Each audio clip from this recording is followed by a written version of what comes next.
What is the best loophole that you've ever found? I didn't find this loophole, but my friend did. A few years back, an online store had this promotion where whoever spent the most money over a month would get free round-trip airplane tickets to anywhere in the world. My friend, who's a ducking genius, found that one thing you could buy on the site was a gift certificate. So he bought a $25 gift certificate and kept spending it on another $25 gift certificate.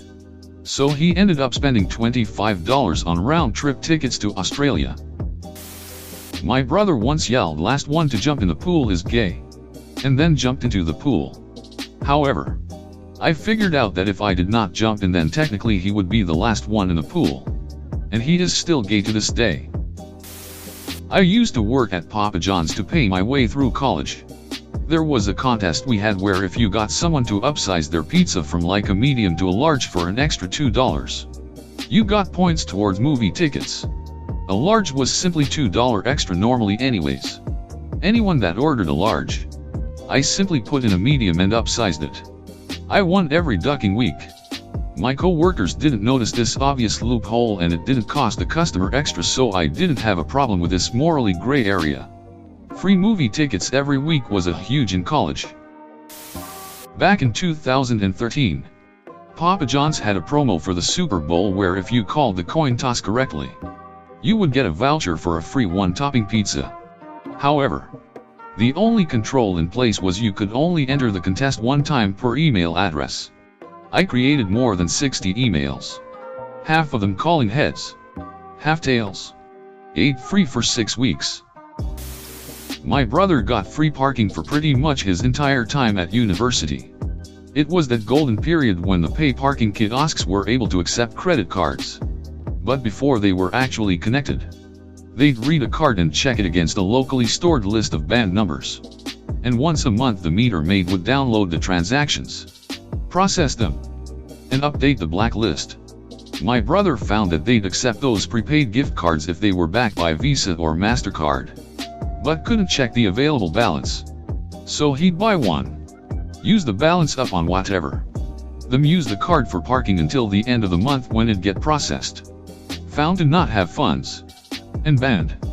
Rinse and repeat. Guy saved probably $2,500 over his degree. Edit. Y'all can stop telling me this is illegal. I don't give a flying duck, and you are far from the first to say so. I can't remember when it happened, but it was years ago. I think it was Nestia, or some other canned tea. But if you bought a case of tea, then there was a coupon on the box for a free case. Except it was on every case. So now you have case number 2 and another free case coupon. All the tea could be had. When I was in high school, I applied for a summer job with the county. As part of the unbiased application process, each applicant was asked to take an intelligence test. The test consisted of about 80 questions. Each question was 4 or 5 line drawings, and you had to put an X in the box next to the one that didn't belong. Pretty easy. I happened to notice, though, that the test paper was 2-part, which is 2 sheets of paper that are attached together back to back with a sheet of carbon paper in between. I could peel the sheets apart and look inside. The second sheet just had a bunch of boxes printed on it, and I could see from the first few questions that I'd answered that the X's I'd marked ended up in the printed boxes on the second sheet thanks to the carbon paper. So, I did all of the questions with obvious answers. And if I was unsure, I just peeled the paper apart, noted where the box was printed on the second sheet, and made sure I got it right. Of course, I got 100%. I figure that if you can cheat on an intelligence test, you're pretty smart. There was a drink machine in college that was $1.75 for a juice. If you put $1 in, it gave you 5 quarters and change. I got a juice every day for months before they finally fixed it.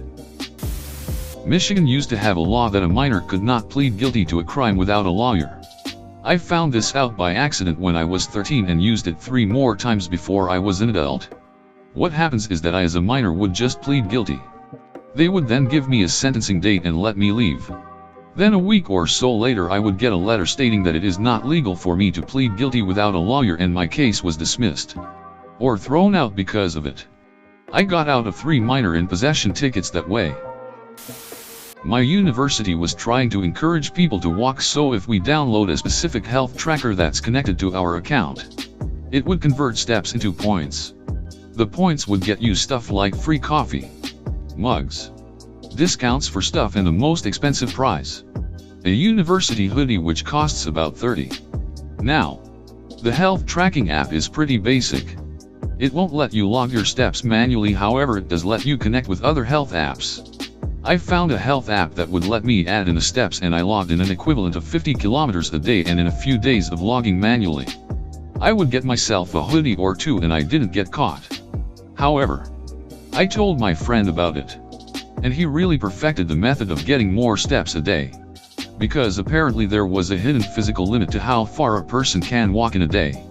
But he managed to trick it by setting his height to be 1 centimeter, and because the shorter you are, the more steps you need to take to cover the same distance. In the end he claimed about 10 plus hoodies, and he would just get them for anyone who asks. The uni found it suspicious, so he received an email telling that the activity had to stop unless he could provide evidence that he walked that much. Another friend had a different method. You get points just by being friends with them on the university health website. He also found that he could access a list of everyone who had an account in that website. So he made a Python script that would automatically send a request to everyone, earning him points. For a while McDonald's had a promo where, when you walked in, you could scan a QR code and possibly get free food. However, different locations and different cutouts had different codes. I took pics of as many unique codes I could find, put them all on a handy PDF, and scanned them all using an Android device and an iOS device before lunch. I got free extra value meals regularly. In fact, I still had a couple free ones left over when they stopped the promotion. Our local Tesco accidentally had 2 offers for Terry's chocolate orange at once.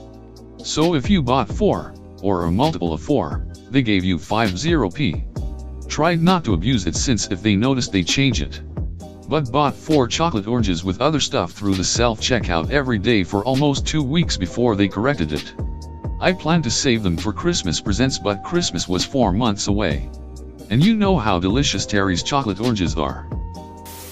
Took a survey course in college, which basically amounted to a course the school was planning to offer in the future, but giving the professor an opportunity to fine-tune the curriculum before officially offering it as a class. Easy enough course. Got my credit. Went home happy. Next semester the course went live and was offered under a different course number, but the description was identical. Signed up. Never attended a class. Took the final and got my credit again. Back in the day, 2 5-piece chicken nuggets at Burger King cost less than a single 8-piece chicken nuggets. Me and those 2 extra nuggets were laughing all the way to the piggy bank. Back in the 1960s, the school district in my hometown was broken up and absorbed into the surrounding districts. Fast forward to 2003. I'm applying to colleges. I discovered that there is a scholarship fund for people living in that old district's area. The district is gone, but the scholarship still exists. I applied and got the scholarship. I don't think there were any other applicants.